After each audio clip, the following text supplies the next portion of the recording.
If you haven't been living under a rock lately, you know that President has enacted some worldwide tariffs over the last few days. And, it doesn't matter if you're on the left or the right, things are kind of getting shaken up a bit. And believe it or not, it affects the housing market. So no matter where you live at, things are going to start changing for you. So let's start going through what I'm reading out there. I want to keep this apolitical right now as much as humanly possible and find out the pros and the cons of what's going on and figure out how it's going to affect you. So let's go ahead and get to it. So I'm back in the car again. I know it's been a while since I've done a bunch of car videos, but the market is actually picking up right now, along with the winds. Those of you who are not in Vegas, it gets windy as heck around here. It's kind of hard to believe. It's like gale force wind sometimes. It really pushes you around. And it's kind of how it feels with the markets lately. Right now, things are picking up. It's hard to believe. Just so many people calling right now. And I got to go out and meet it. And in order to still shoot some good content for you guys, here I am back in the car. And if we haven't met before, my name is Eric. And if you need any kind of advice, help, whatever, on what's going on in the real estate market, call, text, email, better yet, let's meet on Zoom, get on my calendar. My information is down below. Go ahead and click on that. It's in the description and in the pinned comment. You're going to be able to reach out to me and we're gonna have a discussion. So let's go ahead and talk about what's going on. So a few days ago, the president signed tariff executive order imposing tariffs worldwide on pretty much every country out there. And we're not gonna get into all the stuff that's going on in the stock market and all that stuff. What we're gonna talk about is how that affects the housing market and what it's going to kind of do for you or to you if you're looking to buy or sell a house. So let's start looking at the pros and cons. And let's start looking at the biggest con of them all if you are trying to purchase a new home build. Now, this one's going to be more long-term. You're talking about buying a house, let's say 6 months from now, 9 months from now. The price is actually going to be higher, and that's because of these tariffs. Well, a lot of the components that go into that house, they don't come from the US anymore. They come from other places like the lumber. If you go and you look at a house that's being built, well, what do you see going in first? You see the frame of the house. Well, that's lumber. Most of that lumber comes from Canada. Guess what? Tariffs. So that is going to raise the cost. Remember when it was hard to get a new home built a couple of years ago because of the lumber shortage and the cost of lumber, it went way up? Guess what? That's going to happen again. Air conditioners. Well, can't speak for the rest of the country. Here in Las Vegas, it gets hot. It gets to be about 115 degrees in the summer. It does get a little chilly. We don't have, knee-high snow like they have in the Midwest or something, but it does get cold. So you do have to have a full HVAC system. You know what? Once Carrier moved out of the country to Mexico, guess what? We don't have that made anymore. So import duties, tariffs, your electrical boxes, import it, tariffs, your appliances. Guess what? They're pretty much all made in China. Electrolux is made in Europe, but who has Electrolux? Stuff's too expensive. Then you got your GE, your Whirlpools. Guess what? They're made in China. Actually about the same company. In case y'all didn't know, all of the appliances in the world are made by one company unless they're LG or Samsung or Electrolux. They're made by a company called Haier in China. So yeah, good luck with that. You're going to have to pay more for the appliances that go in there. Your washer, your dryer, your dishwasher, your refrigerator. More cost to you according to what country they come from. So you saw what the tariffs from China are. I believe they were like, 34%? So a lot of that cost is going to be passed on to you, once they make it to the US. The new ones, the ones that are already here. If we're lucky, they don't have a rise in prices. I'm going to go back a little bit, just for a second, for a video I did for Instagram the other day. So a couple of days ago, prior to the tariffs even being enacted,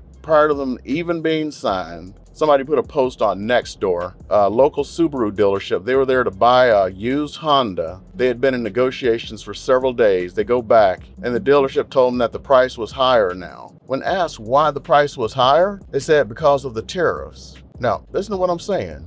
Used Honda. Used. They said it was because of the price of the tariffs. Okay, so the person responded back, well, I'm trading in a used car that's a foreign import also. Are you going to be giving me more money for it? Dealership looked at them and went, nah, it's used. That has nothing to do with tariffs. Make it make sense. It'll never make sense because they're just going for a power play of, yeah.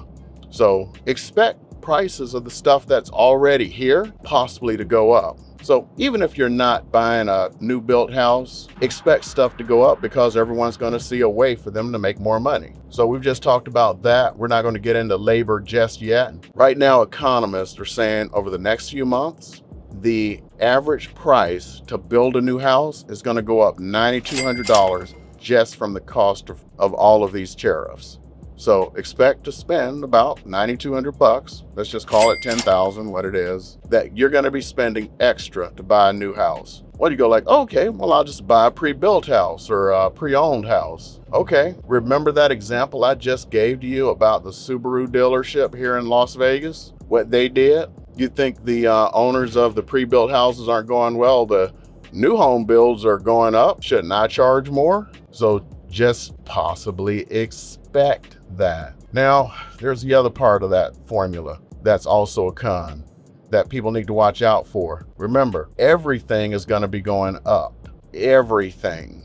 Everyone's going to raise their prices, even if it has nothing to do with the tariffs, because they see a way to make extra money. Supply and demand, right? Because let's say the tariffs raise the price of something, I'm just going to make it up 25%. Well, gee whiz, I can maybe get an extra 10 here and there, 15, because my prices are low relative to somebody else's. So they raise theirs. So expect inflation to pick up, which means if inflation picks up and your check doesn't pick up, aka your pay, what does that do? Oh yeah, you have less money to buy that house. Now here is the pro. So you got two pros I'm about to talk about right now real quick. Pro one, they're already, and it's happening right now, they're expecting interest rates to start falling. So interest rates are already starting to fall, which is already starting to wipe out any kind of rise in prices that may happen because remember, it's about the payment, right? You know, like you go to a car dealership, they don't like to talk to you about the price of the car. They like to talk to you about the price of your monthly payments. That's what they're doing. They're talking about the monthly payments.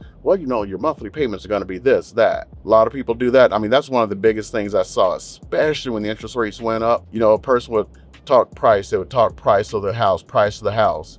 And then when it finally came down to looking at what their monthly payments were going to be, it was like, I can't do that. And they would back out of the deal. Well, it's the same thing. Now the monthly payments are going to start going down. So that is a pro. Now, some other input costs are going to start going down. Now, I'm assuming that the economists, when they said the $9,200, put that into effect. What I'm about to talk about next.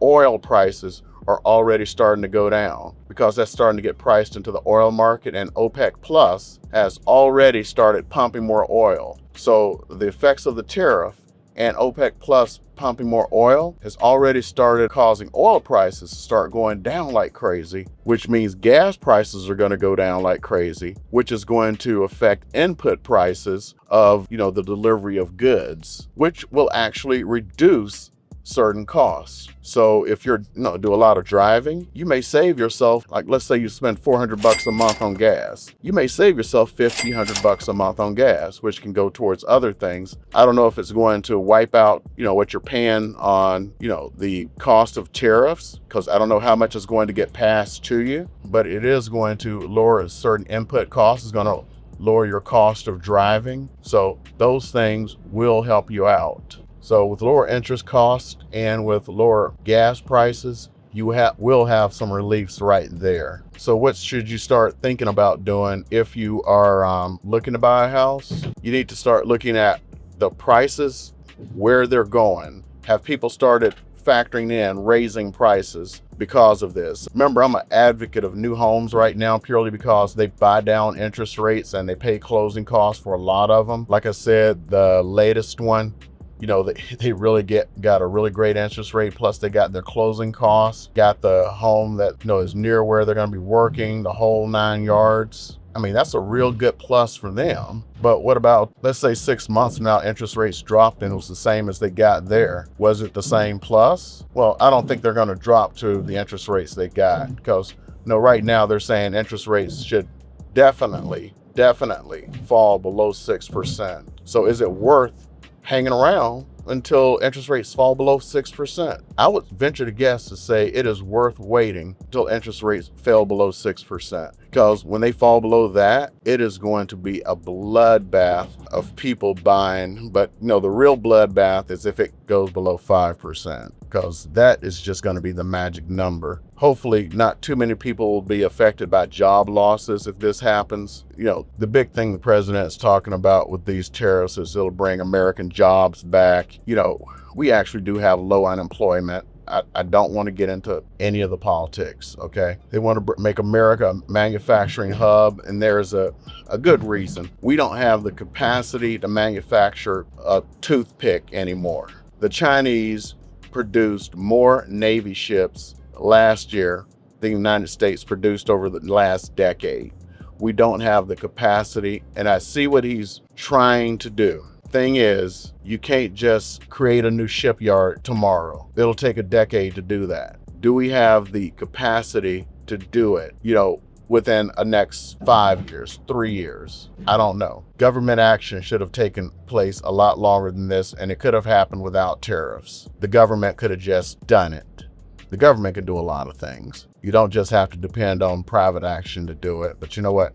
Let's get off that. Let's talk about housing and what you need to do and how it's going to help you. I want to make this just keep it at 100, because somebody's going to call out at some point. Because like I saw stuff and it was from someone who, I should just go ahead. It was the former president of Real. He put out something this morning and it was definitely pro tariffs. And he was born in India. I'm going to put it out there. And he actually went like, well, India charges 50% on American goods. Well, I looked it up. They don't. So this may be confusing to people who've never been overseas. I spent years overseas. Even when I was stationed here in the US, I would travel overseas. And they have these things called VATs overseas, value added taxes. They're not charging the US these tariffs like it's being claimed. This is being charged for everything, even if it's locally produced. So it could have been produced down the street. This VAT is being applied. And when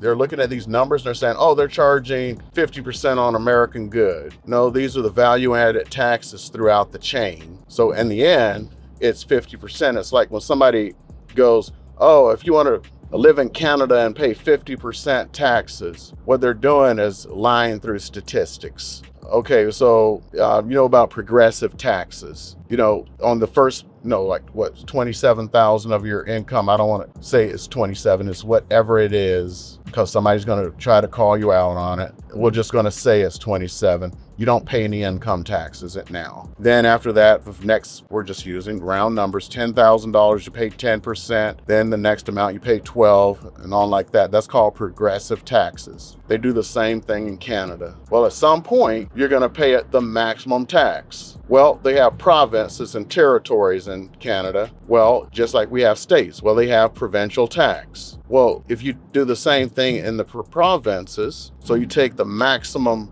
federal tax, you take the maximum provincial tax, and some cities, just like they do here, like in New York City, charge a city tax. You take the maximum at the top tax that's charged, that's progressive, of the federal tax, provincial tax, and the city tax, and you find that person may be making 3 million Canadian dollars, and you add those up at the top rate, it may be 50% at that top rate. And then you go, see, they pay 50% tax, and you forget about all the rest of that stuff that in reality, their effective tax rate may be 20%. I'm just saying that. And that's kind of what they're doing. I don't want to get into a sophisticated or a specific tax example. I know what they're doing, and a lot of people don't, and they're just buying. And you know what? I understand what they're trying to do. They're trying to bring manufacturing back to the United States. This is going to affect housing in some way. You need to be looking at how it's going to affect you. It's going to increase the construction cost, which is going to increase the amount that you are going to pay for a house.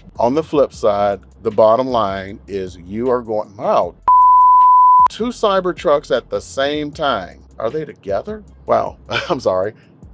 You never see 2 like driving next to each other just down the highway like that. Wow, they're different wraps too. That's funny. it is going to increase your cost. That's just the bottom line.